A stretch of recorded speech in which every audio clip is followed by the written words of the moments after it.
Hello, I'm Chris Kelly. I'm a senior captain with the Houston Fire Department. The following demonstrational video is designed to provide a basic systematic approach to common forcible entry challenges. These videos, equipment, and instruction are made possible by the Houston Professional Firefighters Charitable Foundation.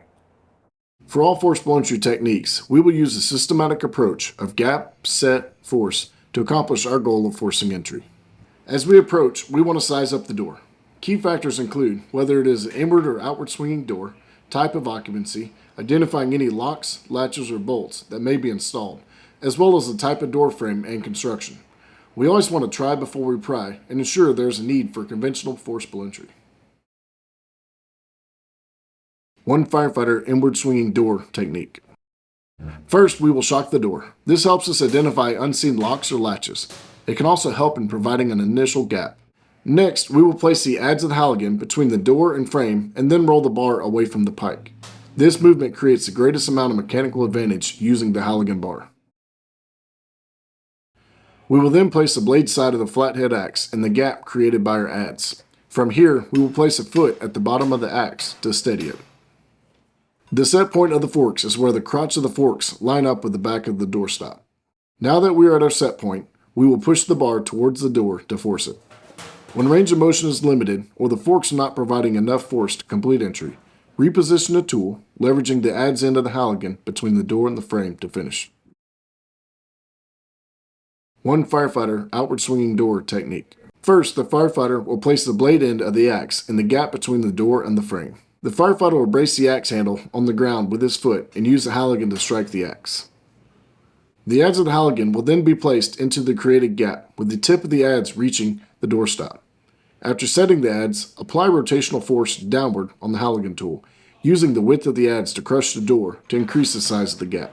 Reposition the adze, advancing further into the created space to get where the adze is behind the door. This is called our set point. Once the tool is at the set point, apply force by pulling the Halligan away from the door.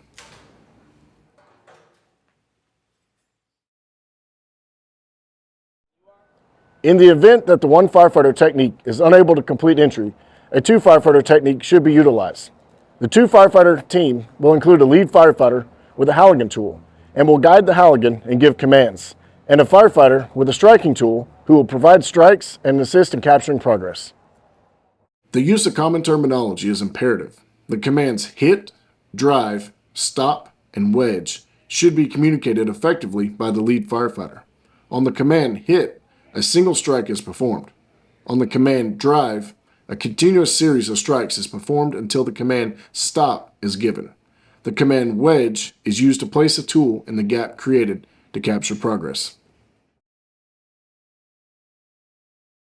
Two-firefighter outward swinging door technique. First, the lead firefighter will place the adze end of the Halligan between the frame and the door. The lead firefighter will then call out repeatedly, hit, until the adze end reaches the doorstop.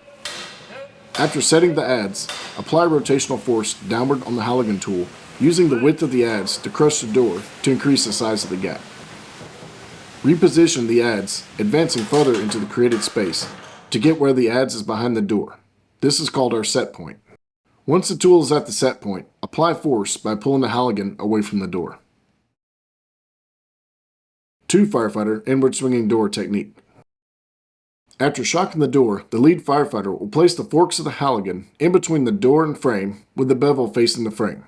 This is opposite of the one-firefighter technique. The objective is to create a gap using the natural curve of the forks to navigate the narrow space between the door and frame. Once the Halligan tool is in place, the lead firefighter will call out repeatedly, hit, while constantly applying leverage towards the frame.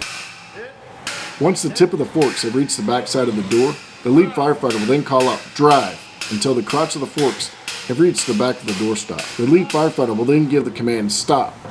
The lead firefighter will then push the Halligan towards the door and give the command, wedge, for the second firefighter to then capture progress. Because of the limited space of the tool's bevel towards the door frame, the tool should then be reversed to increase range of motion. When range of motion is limited or the forks are not providing enough force to complete entry, reposition the tool, leveraging the adze end of the Halligan between the door and frame to finish.